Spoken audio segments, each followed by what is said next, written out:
The Lunar Guardsman. Written by Krimar. Interlude 3. Dead Monsters. The Everfree Forest is pretty much the same as it always was. 1,000 years later, and the feeling it was pervaded with remained constant and unchanging. A sense of deep, unnatural darkness overtook you as soon as you took cover beneath its canopy, and dread filled your whole being. The slightest movement became the covert passage of a stalker, and the faintest sounds was the measured approach of a predator sizing you up before its charge.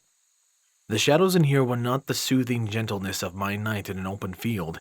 They were oppressive and threatening, refuge and concealment for 1,000 possible fates. A dark patch on the uneven ground could hide a hole for the unsuspecting to trip on or break their leg, leave them sprawled amongst the gnarly roots for the hungry residents to defile and feast on. The disfigured branches played their own twisted shadow theater, creating so many hungry puppets reaching out for the passing traveler that their tired eyes would soon take them for granted and ignore the deadly real threat that hid among them.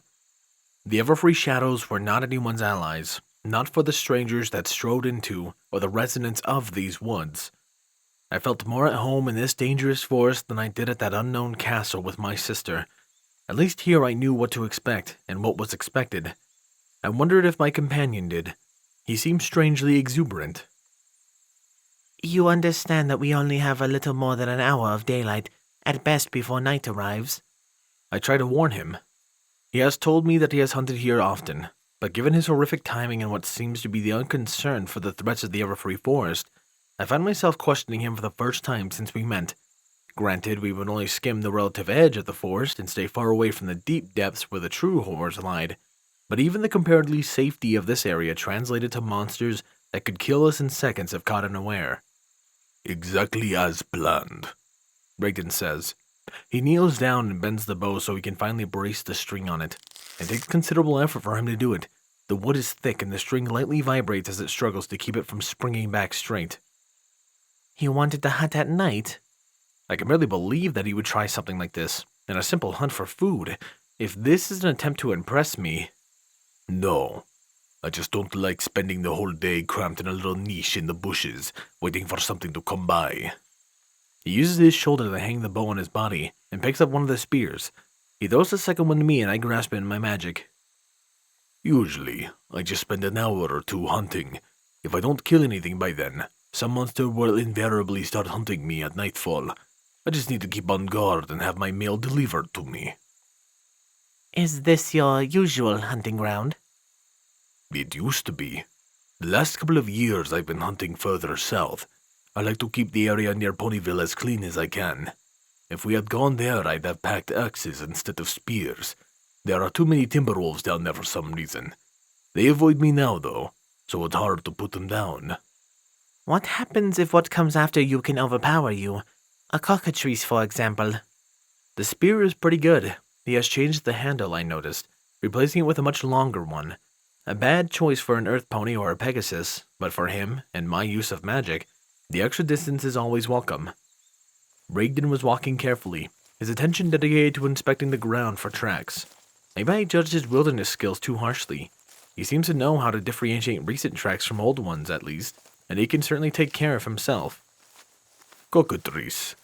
Is that the one that looks like a chicken snake with a petrifying stare? He asks. I wait for him to look back at me and then I nod. I hope we do run into one. They taste just like chicken, even the snake part, and they are easy to kill. He taps the area right next to his eyes. Their stare doesn't work on me, you see. I swear, I saw the last one actually sweat before I killed it. You know, predator meat is usually not good at all, but I would take cockatrice over everything else in here, even boar. Intriguing. A hunting partner that was immune to some sort of the most fiendishly difficult opponents. Magic-like abilities were always among the worst to deal with. Usually motive distraction meant the death of those who made the mistake. How about a manticore? I challenge him with a more physical encounter. I have killed 2 already, so no go. He lifted up his spear as if to show off while we were walking deeper into the forest. We were still near the northern edge. We had to head even more inwards before having a good chance to find prey, so we still had the opportunity to talk. They jump for the kill like idiots. I just placed the end of the spear against the ground, held it in place with my foot, and waited for them to land on it. Just like that? I may or may not have been mauled a bit before that, the first time, but I was the one who walked, well, crawled away in the end. I found a nice comfortable hole to hide it until I was strong enough to have a chance to make it out alive. You know the drill. I nod along as he talks. I know the drill indeed. I didn't have to make it all the way out on my own, though. Your sister got worried after 2 days and came to find me in person. She came into the forest and actually started calling out loud for me. That is why I no longer tell her where and when I go hunting. I'm not saying she can't deal with most of what creeps in here. Just... We walk along in silence for a while. The second one I finished off in seconds, though. Its meat was hard and tasted like old leather, so it really wasn't worth it. I could have told him that. I weigh the spear I hold. A pony might have trouble probably setting the spear to kill a manticore this way, but with the extra length, I could picture the manticore's flesh sliding deeper and deeper in its own mass. I could spot the obvious disadvantage in this method of killing it, however. And how would you fare if your blow failed to kill it? Meh, he voices. I chuckle at this. This in itself is a victory for him. My banishment had robbed me of many things, my laughter among them. Rigdon was terrified upon the realization of what I had lost while I struggled to even understand the notion once more. He had gone to great, and now I recognized them as ridiculous, lengths to spring laughter out of my heart once more. He had tried jokes, games, and even resorted to slapstick with himself as both the perpetrator and victim. I can now finally laugh at the memory of how long his body circled in the air when he, with great presence in mind, stepped on a banana peel he had surreptitiously dropped a few minutes ago. It was an amazingly stupid and stale joke, but when he said he'd try everything, he meant it. He didn't give up until I had honestly laughed for the first time in centuries. And have I mentioned how refreshing it is to finally be accompanied by someone who shrugs at the idea of pain, killing, or dying? Raiden did not fear being hurt. He liked to avoid it if possible, but if he had to, he would place his hands in the fire with another one of his common shrugs, someone sensible to interact with at least. Raiden was given some thought to the scenario I presented him with. He shrugs again, making me chuckle. I play it by ear, I guess. A lot depends on how much it got hurt, whether it would manage to slug me while being so close to me. You would have lost your spear at this point, I reminded him. So I'd back up a little and hit it with an arrow, I suppose. Worst case scenario, I leave empty-handed. No, wait. He corrects when he sees me lift my eyebrow at this. Worst case, it rips my head off. But at this point, there is no need to guess what I would be doing, is there? As I said, refreshing. I tried to think of something else he might not have ran to in his previous hunts. Something different than a manticore or a cockatrice. A flying predator, perhaps. How about a wyvern? Have you ever seen one? Wyverns were much more dangerous opponents. Flying, fast, agile, moderately resistant to magic, and their stingers were imbued with one of the deadliest venoms you could encounter. I had seen ponies lost to the merest scratch. I had been lucky, or good enough, to never find out how resistant, if any, I am to their venom. He had stopped beside a burnt-out tree, the sad victim of a lightning storm, and examined the sky through its naked branches. It depends. Are they larger than me? Green? Have a beaked kind of snout and a long tail that looks like a whip with a hooked knob at the end? A pretty good description, I concur. Then yes. 2 of them, he answers. I'm impressed. When I was at my best, I would have hesitated to take on more than 4 of them at a time, even with the element of surprise. When was that? I'm just curious to hear this story. Just now, he says and points upwards, and anxiously stride to his side and look through the narrow window of the burnt tree provided. I managed to catch a short glimpse of the 2 wyverns circling above before they fly towards the nest. I saw enough in that little time. Those were younger ones, I tell my companion. Their skin was still mottled with brown. I noticed that. I thought it was just camouflage for the forest. Now that the wyverns have gone out of sight, he has turned his attention back to our surroundings. Good. He hasn't forgotten where we stand. It is. Wyverns are late flyers and hunt on the ground in their early life, but their presence indicates they have a nest to our west nearby. Their numbers can easily run wild, and given how close we are to the forest edge... Some ponies are going to be lunch sooner or later, he guesses. I nod once more. I'm not sure if I honestly care at all about this possibility anymore, but going after such an inviting target is an ingrained part of me. The idea of combat was too tantalizing after sitting on my flank for so long. You know, Luna, he says nonchalantly, we came here to hunt. You do remember that? He was right. This short hunting trip was for his benefit. I only came along because he invited me. He has been sneaking daily into my chambers for the last 2 months.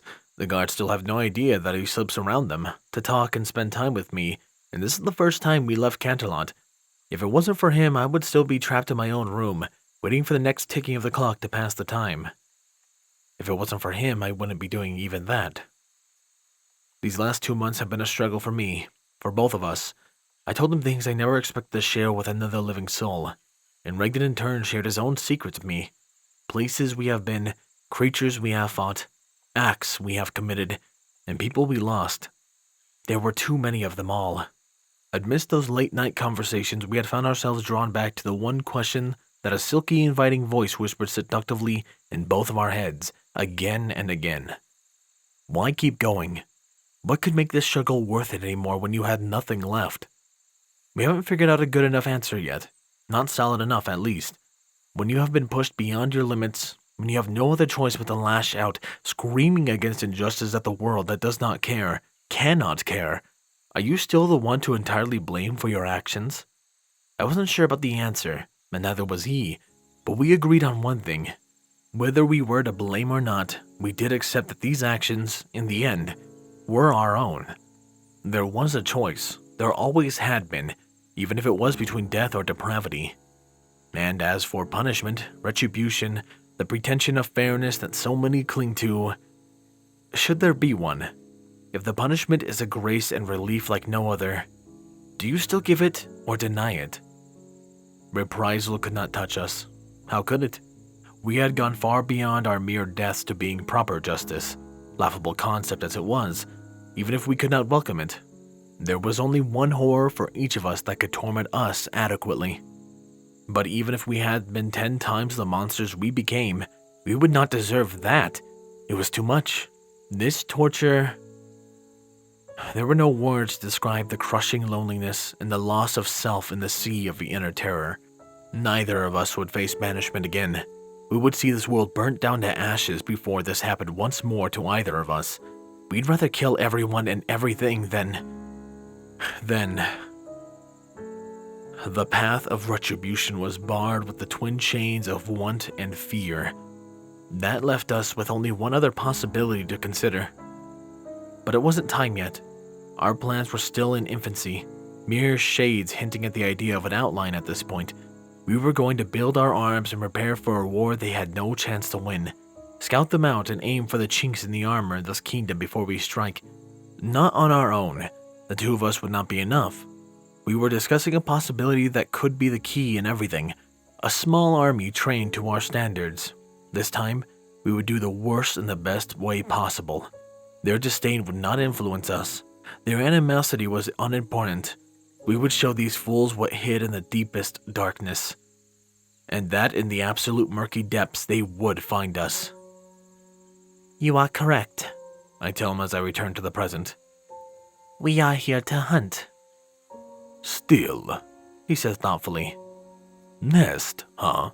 It would be faster than just wandering around, and I never had wyvern before. Oh, I misjudged so much. So this is how you would excuse our venture. I wouldn't mind having an exciting hunting story either. Besides, Ponyville is not far from here for something that can fly. I'm not letting these things come anywhere near my kids. Let's go play exterminators. West, right? Why couldn't he have been here a millennia ago? I count 6 of them, I whispered to my companion. The wyverns had found a large clearing to nest in. I see 2 breeding pairs among them, and there's a raised, freshly dug out area in the ground, right in the center, that I'm certain hides their eggs. 7, he answers back. His hand reaches out and gently moves a few of the leaves out of my line of sight, with one finger pointing slightly upwards at the same time. Behind the dense branches of the tree I spot movement. He was right. 7 wyverns. We keep watching from the deep shadows as the sun sets. The wyverns get agitated all the more as time passes. They must be hungry. The area around us was devoid of most animals. It would not be long until they expand their hunting territory. We may have missed more of them, I instruct them. There could be more hidden deeper into the edge of the clearing or flying above. Others could be hunting, but might return soon if they heard their nestmates call out. Rigdon slowly and quietly places down his spear and nocks an arrow, briefly sighting down his target before lowering it. More, less. Does it make a difference? He asked with a shallow shrug. Is there a chance that we are going to turn around and beg for the guards to come help us? The idea alone makes me feel as if I tasted something foul. I may have often conscripted aid, but I never left the field like a coward in order to seek help. If I had to achieve victory on my own, as it often was the case, then I did so. I was weaker now, but I was not helpless. I still had my pride, my old experience, and lessons thousands of fights have taught me. Wyverns are resistant to magic, I whisper. Even with my old strength, I could not gain victory over this many in a fair fight on my own without a fatal risk. Who says we are going to let this be a fair fight? What are we, idiots? And don't forget this time you are not on your own. How resistant are they to an arrow in the chest? None at all, I chuckle. They may look slightly draconic, but their physical defense is nothing like them. Their wing musculature conjoins at the chest though, so your arrows have better chance to pierce through them. Remember, beware their tail. Their venom is not magic. He looked around, carefully examining the area we hid in. This part of the forest is especially thick in an outstanding contrast to the clear area in front of us. The trees are too close to each other, and fallen branches, logs, and giant rocks made our approach from this angle problematic, at least for me. Rigdon had no problem navigating around, over, or beneath each obstacle, using his hands to hold his balance or briefly falling on all fours to silently creep over the trickier surfaces. Alright, depending on what you can do, I think I might have a plan. They outnumber us 4-1 at least, maybe more if we are particularly unlucky. If you have an idea, I'm all ears. First, we are going to surround them. He gave me 30 minutes to make my way to the other side of the clearing and prepare. Having already lost 25 of them just to repositioning myself, I felt like an amateur. He would have made it in half the time, at most with the way he moves. Hooves are great for striking your opponent, but I would trade them in a heartbeat for the functionality and stealth granted by his appendages. Carrying both spears, most of his arrows, and keeping active the tether with 3 arrows I had positioned at his location did not help matters either. I endeavored to keep my horn's treacherous glow as low as possible, so I held everything with my wings and teeth. Dexterity dies a disgraceful death when you carry 2 spears about 2 meters long each. Dignity follows soon after, but no pony saw me at the moment. I only have seconds before we begin the assault. I did a quick recount as I spread the arrows in position. I count 2 more wyverns, 9 in total. 9 wyverns. If there were more than that, or they caught both of us before we were ready, we were doomed. My magic was no longer strong enough to hurt them easily, and Rigdon had nothing but his bow, 4 arrows, and a knife. I could teleport to his side, risking an injury in the tangled area, but 1 spear in his hands would not save us. 1 scratch from their stingers, and it was over for both of us. I suppose I could fly and escape if it came to it, but what would be the point? I cannot help but to feel more excited than I have been in a long time as I silently count down the seconds left. 17, 16. A fight against overwhelming odds with a worthy companion at my side for once. If our plan worked, we would take down the majority of them with ease. Any of them remaining would have to be dispatched the old-fashioned way. My tongue slides over my teeth in anticipation. A single wyvern could be death on its own if you fought it carelessly in close quarters. 7, 6. Even if the hasty plan failed, I could barely wait for us to begin. My heart was drumming a familiar beat. This is what I had been made for. What I had been doing for centuries. 4. I was once again risking my life. Kill or be killed. 3, Raiden was doing the same, his hard-earned instincts crying for bloodshed. 2. There was nothing like this thrill. Nothing could ever compare. 1. The hunt was on. I saw the glint of the recently raised moon on the arrow as it flew towards its target. It hit its mark with devastating strength. It actually knocked the wyvern slightly backwards. When it fell, I saw the arrow had embedded itself almost 2/3 in despite the distance and the wyvern's mass. The rest of the wyverns hissed and cried out when they saw their dead nestmate. All of their vital organs were located in their chest, tightly packed. A single hit with enough power to pierce the dense muscles and thin scales surrounding them would fail them every time. For their large size and furious attacks, they could be slain easily with the proper strike. Raiden's heavy bow had strength to spare. His preference for a single fateful strike made them easy prey to his weapon of choice. The pack had started moving towards Raiden, but stopped when I used my magic to make the nearby branches rustle loudly. As one, the wyverns seized their advance and seemed torn between choosing a direction to attack or defend from. A second arrow was let loose. Not as fast on the draw as I had hoped, but it was dark. His bow was heavier than anything ponies ever used, and he hadn't practiced for vast volleys. I only wished he would not miss. He only had 2 more chances to thin their numbers. He did not miss. The wyverns had remained still, only moving their heads as they scanned the woods for their quarry. Another one fell, 7 remaining, hopefully. The wyverns had spotted where the mysterious strikes were coming from. They unleashed a screeching cry that silenced the forest around us and soared for their target in a straight line, ignoring any further distractions I made. Disappointing, but expected. Another arrow easily found its mark, this one piercing a wyvern through the soft neck and down its torso. 6 of them left. I could barely keep myself from charging in among them through their vulnerable flank, or unleashing a magic bolt of my own, but I had to stick to the plan. I spotted Raiden standing up while drawing on his last arrow. That was too much of a risk. He should have already ran. They were getting too close. He let loose, dropped the weapon, and ran into the trees without waiting to see the result. He had missed this one. I huffed in disappointment. Really, they had been in spitting distance, and the best he could do was slightly discomfort one of them with a small hole in its leather wing. How did he manage the first 3 and entirely miss this one? Still, 3 of them dead was an amazing success, far beyond our expectations. The wyverns followed him under the trees, folding their wings and using their claws to speed on the ground. They were unbelievingly fast, but we hoped that Raiden would prove to be faster in the tangled area they followed him into.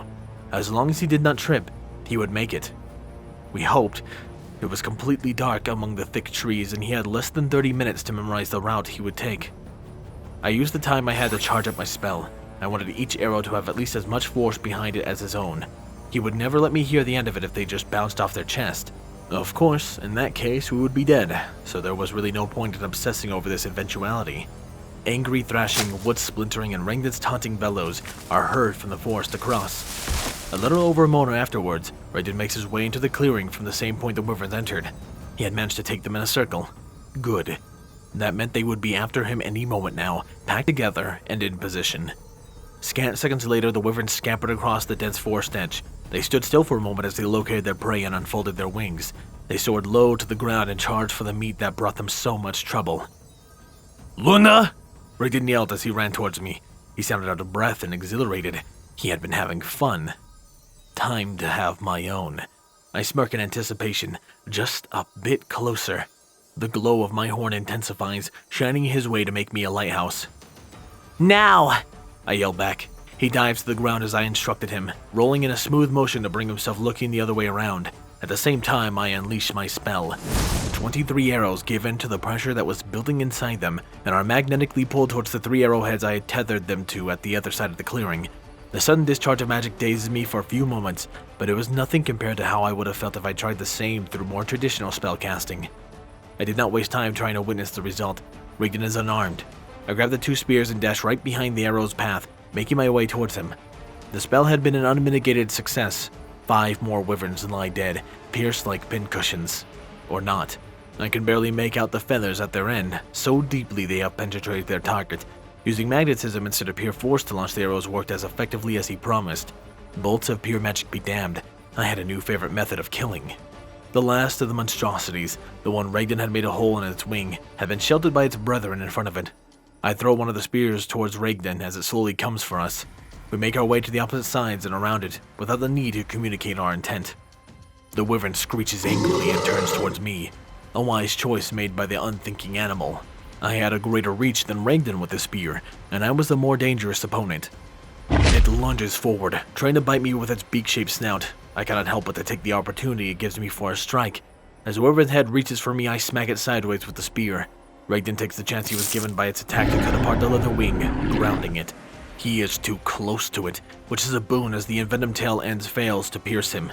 The whip-like tail, however, hits him hard enough to launch him slightly backwards, dropping him on the ground, the spear falling from his grasp. The stinger bites downwards on him, but he started moving as soon as he landed and he rolls away from it. Too close. Too damn close. He needs a distraction. I slash the right wing. This wyvern will certainly not be able to escape us now. Neither of these creatures will die tonight, no matter what. The wyvern ignores me and my strike. Instead, it focuses on Ragden despite my efforts. As he makes his way onto his feet, the wyvern's neck snaps forward like a snake uncoiling. He barely dodges once more, but his right hand snaps forward in an instinctive counterattack. The wyvern's eye pops like a grape as his fingers dig in and squeeze. It thrashes his head in pain and Ragden is once again launched backwards, this time much harder. His manic laughter silenced by the lack of air in his lungs. He is an easy victim where he lies, lumbering back upright as fast as he can manage. But with a single flare of light from my horn and challenging yell, I finally attract the wyvern's attention to me. I can end this so easily with my magic. One single wyvern was easy prey, even as I was now. Ragden fought without magic, however, and it would be poor manners to show him up. Besides, it was so much more fun this way. The wyvern slashes wildly with talons at the tips of its folded wings. I dodge the first and sidestep the second, feeling the air vibrate past my snout, and give it a shallow cut when it snaps with another attempt to take a bite out of me. I growl in frustration. A little bit closer and I could have torn his throat open. As it was, I got too close for nothing. The wyvern unfolds one of its wings and pummels me with enough speed and strength to make me falter. I did not expect it to strike back in this way to gain this kind of reach, and now I have handed over the initiative advantage on a silver platter. My balance is off, my side aches, and it might have sprained my own wing. The wyvern whips its tail behind it, forcing Ragden, who had approached, to duck low and tries to puncture me with it. I desperately jump back with the aid of my wings despite my pain, barely avoiding the fatal gash it would have made. The wyvern let out a hiss, spread its talons, and prepares to leap forward towards me in an attempt to overtake me. I am still too close to avoid such an attack from something this large with no injury. I brace myself for the mangling that is to come, but then the wyvern gets tugged violently backwards. Ragden had grabbed a hold of its tail and dragged it away from me in an almost psychotic smile. His legs were working like pistons, overpowering even the two-legged claw hold of the much heavier wyvern on its sturdy stone. The wyvern let out another frustrated scream, stopped struggling to move away, and turned its long neck towards my companion. Ragden was risking being eaten alive to give me the opening I needed. I rushed forward, aiding the thrust of my magical hold with my physical momentum. The metal point sinks in the flesh, meets some resistance as it rips apart tendons and muscles, and then slices apart lungs and its heart. A fountain of blood rushes out of the heavy wound caused by the spear on the side of its chest as the wyvern folds to the ground, some of it spraying on me. I felt a little disappointed with the short length of the battle, even though it gave us quite a bit of trouble. Maybe I should have made sure the second one had survived. 1 versus 1 would have made for a better, longer fight that could chip off the rust of me more efficiently. I can't believe I let myself get hit like that. Next time, I'll be the bait. At least Ragden get a better dose of adrenaline by having them snap at his heels. Ragden was inspecting his arms, searching for the myriad of scratches he had on them for one gained by the wyvern. His actions had been a little reckless, but I could not deny its effectiveness, nor the amusement he and I derived from it. As long as he hasn't been harmed, that is. That wyvern had been whipping its tail way too much around him. Anything? I ask, somewhat anxious as he brings his bleeding forearm closer to his eyes. He shakes his head after a few seconds. No. These are all for my run here, he says as he points towards the forest. What's the score? I laugh, finally overtaken with the sweet scent of victory. I took down 6 of them. You got 3. That's right. The Lady of the Night might have to work off some crinkles, but she is still undefeated. I claim half a point for this one. Plus I shot 4 times. He complains with a frown. Your last one missed. What? From that distance? Damn, I suck. We get interrupted from a furious screech behind him. A lone wyvern adult had returned to its nest and saw 2 of us standing over the remains of its nestmates. My spear was still lodged in the last kill's chest, and Ragden had dropped his somewhere I could not see. I spread my wings and rushed in front of him as the wyvern dives with massive speed. I would shield him and buy him time to find his weapon. Death after a victory with such ease, despite the strength that stood against us, was stinging my pride. At least wyvern venom was almost instant, and this one was ready to pierce me through. I stand my ground as its stinger comes towards my inviting torso. The world becomes a blur. My stomach aches as my body is rushed into a speed it was not prepared for, and my lungs empty forcefully as I crash against a fleshy obstacle. I fall to the ground, dazed and confused. I manage to get a glimpse of Rigdon pressing his knee on the wyvern's head to hold it down before he savagely plunges his hands through its eye socket, almost down to his elbow, reaching for its brain. I think I hit my head, or my sudden lurch and stop nauseated me beyond reason. I closed my eyes and painfully throw up. My side hurts and one of my back legs is either sprained or dislocated. I spit to clean my mouth from the remains of the vomit and try to get my breath back. Before I have the chance to, a slimy hand grabs my face and forcefully pushes me on my back. "What do you think you are doing?" Rigdon yells into my face, overpowering the ringing in my ears with ease. I tried to stop it, I protest weakly. Oh stars, I can smell the wyvern's fluids on his hand. "Bullshit! You didn't even attempt to use your magic. No shield, no attack, no nothing. I know what you tried to do." He shoves something in my mouth. What are you? I choke through the obstacle between my teeth. "Remember the promise we made? You just broke it. So now you pay for it. Bite down." He is furious. I have never seen him even slightly angry before, never mind this searing rage. He is not talking so much as barking, grinding his teeth and snarling when he stops roaring at me. No. I know what he is talking about. I can't do it. I'm not paying this kind of price. I refuse. He has been my only friend. He kept the night terrors away as much as he can ever since he found out about them. He listened to me without judging, only understanding. He wanted to be around me. He cared for just me, with no obligation, duty, or blood ties driving him. He knew my secret and did not care. I couldn't bear the thought of mangling him so permanently after what he has done for me in such a short time. He gives me no choice. "Either you pay the price we agreed on, or I break my promise too. And I won't do it where you can stop me," he threatens. I bite down instantly, as hard as I can.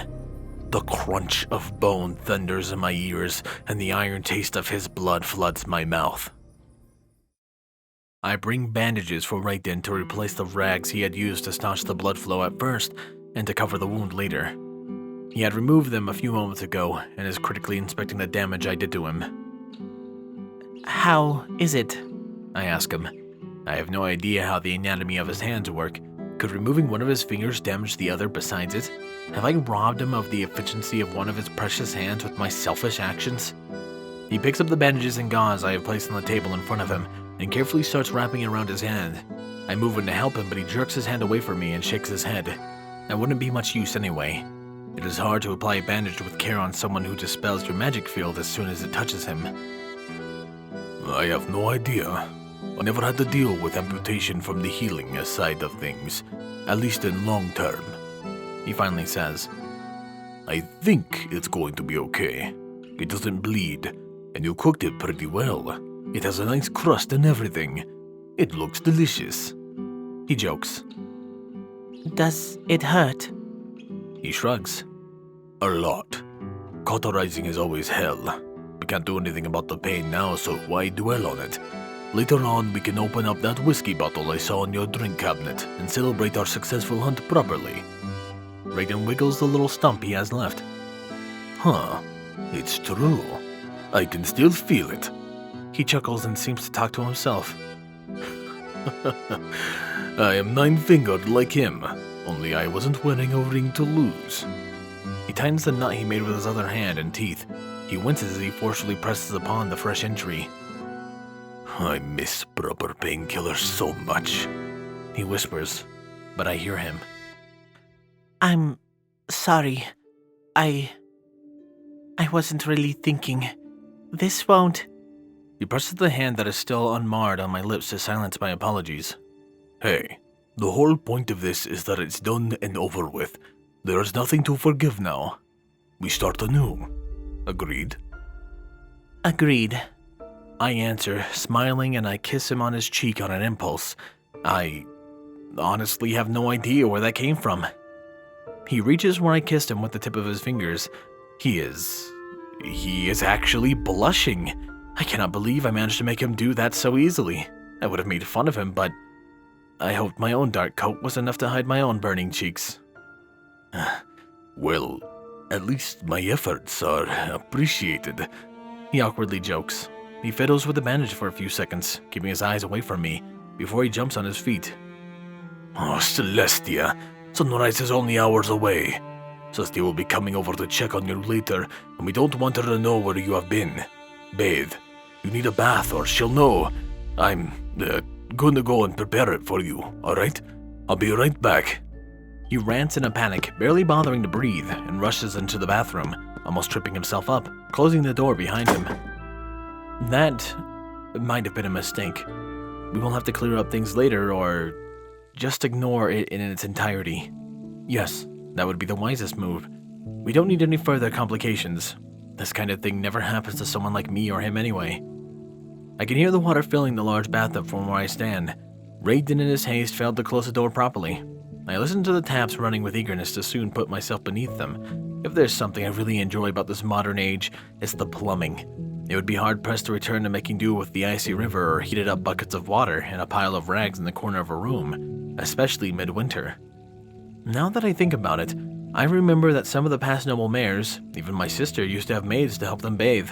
I believe Celestia still probably does have ponies employed for that. I never felt comfortable enough allowing any pony I did not trust so near to me to do that myself, but I could see the appeal. I was always tempted to give it a shot the rare times I stayed in our castle. I hum and thought, he was right here, and if I asked, you would oblige in my request as he always did. I was sure. He needed to clean up too, after all, and the bath was certainly more than big enough for the two of us. No one minded having some help with those hard-to-reach places, right? Closing my eyes, I wonder how efficient and relaxing his dexterous fingers would be shampooing my... There was another sound from the bathroom, a high-pitched whine, followed by the crash of something heavy. Raiden? I call out his name, not thinking much of it. There was no answer. He always answers back. Always. I hurry inside the bathroom, my magic almost ripping the door off its hinges. The luxurious bathtub, a small pool on its own, has started overflowing, water spilling on the white marbled floor. Above it on the wall, one of the tiles has broken apart, revealing a circle of spent runes. I look across it. There, slumped against the wall, Raiden lies unmoving. His clothes were also smoking on his chest and had been lightly burnt. I dash to his side. There is a little blood on the wall above, where he hit his head, and the porcelain sink he crashed into had broken off and sliced his arm. The cut looks pretty deep, but luckily it barely bleeds at... No. No! I put my ear against his mouth, and I feel nothing. He is not breathing. I push my head against his chest where he showed me where his heart was located. No heartbeat. Nothing at all.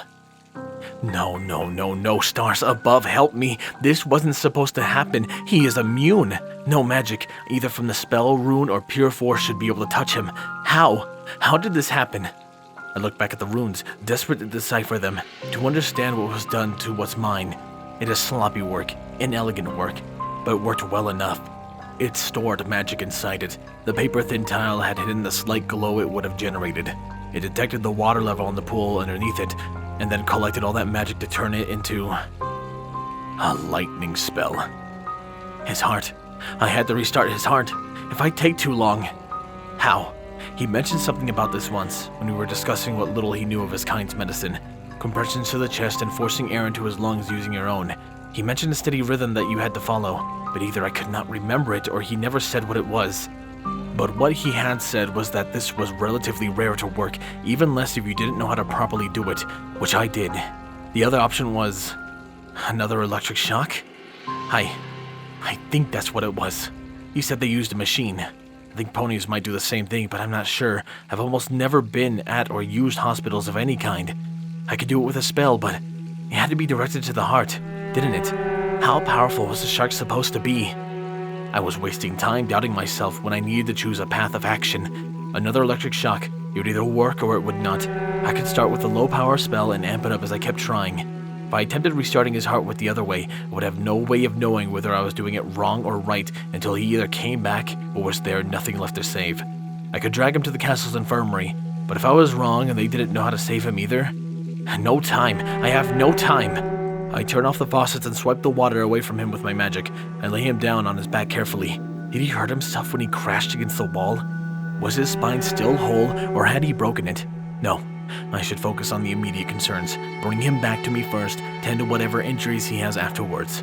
I need to direct the spell to his heart. Would just hitting him with another lightning spell be enough? I didn't know, and I had too little time.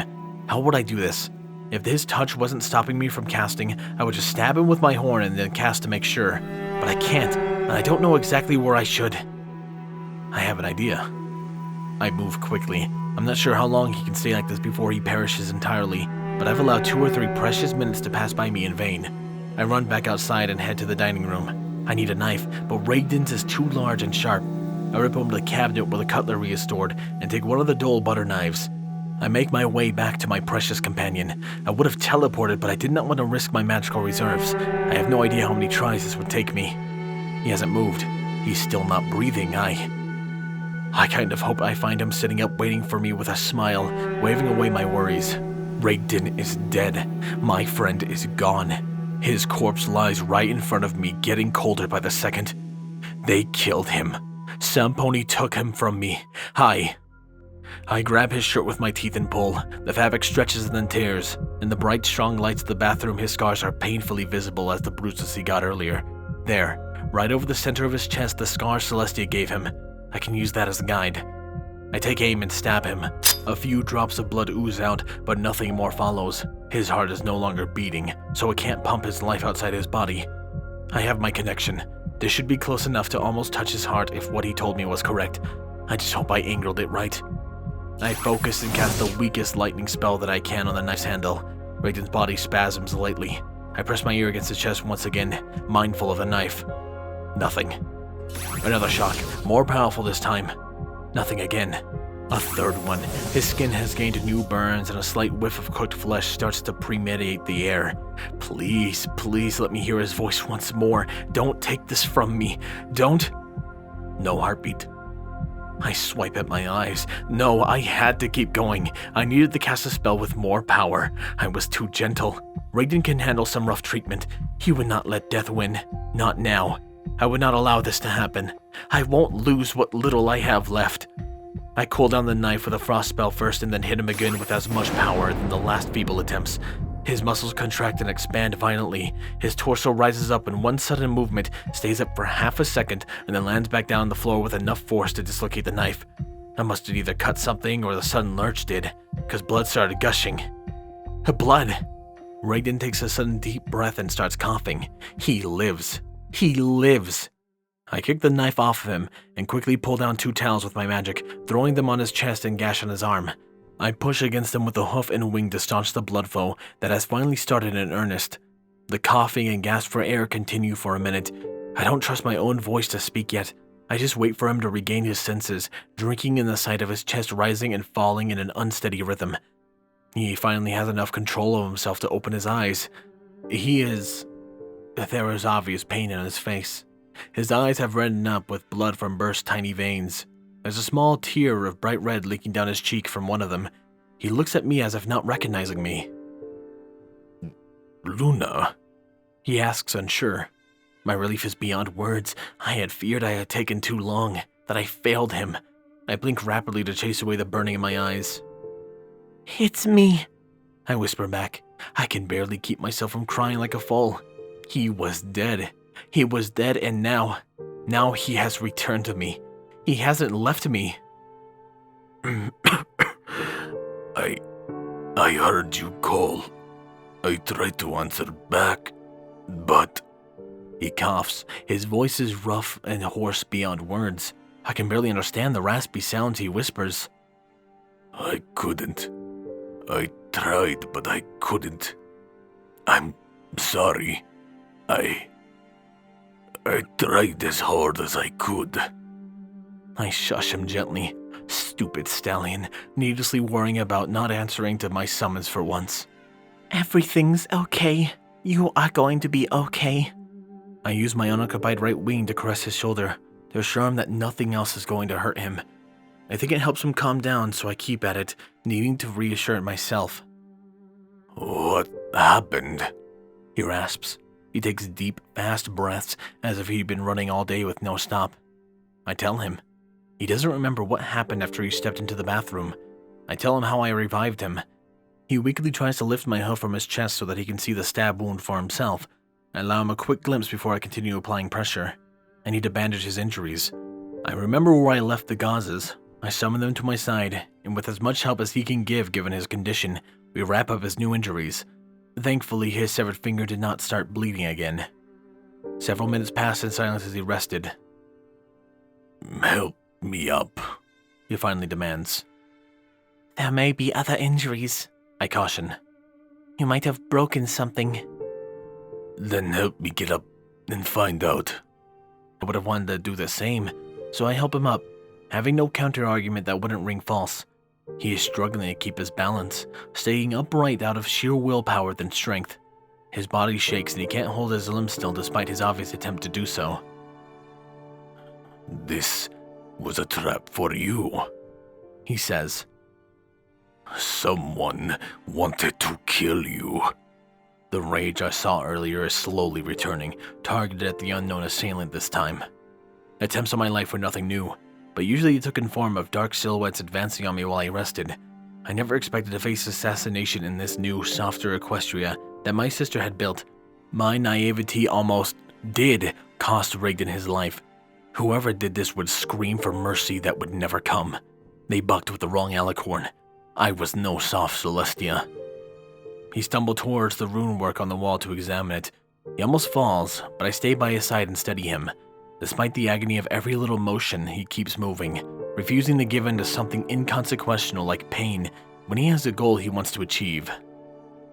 Someone knew you were gone. This took time to set up.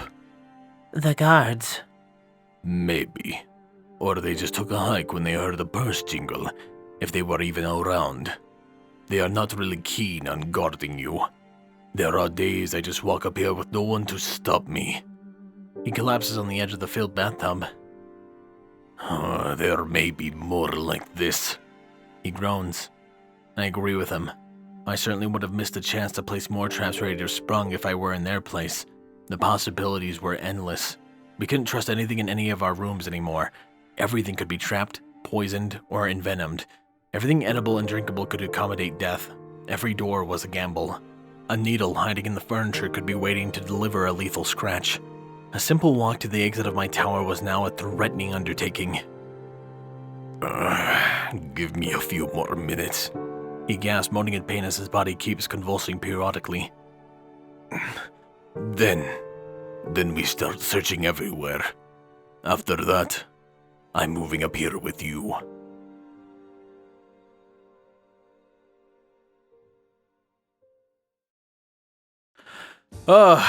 Wow, an extra long one for you guys today. I don't know, I just love TLG. And what can I say? I'm a sucker for this voice. I think it's one of my favorites, aside from, maybe another accent. I can't really think of one. Maybe Anyon's from TCP. But aside from that, this has to be one of my favorite voices to do. I'm so glad I gave Rigdon, I'm so glad I gave Rigdon that voice. That aside, however, what else I'm glad is the support from my wonderful Patreons. Thank you Squall, Windfeather, Wandy Lampaz, Starlight Blaze, Rainflicker, and Dreamless Portal. Sword Brother and Mordred, Danish Dash, Nocturne, Solus, RD Bryant, Captain Blueshadow, HKH4 aka Texture, and The Animated Ghost.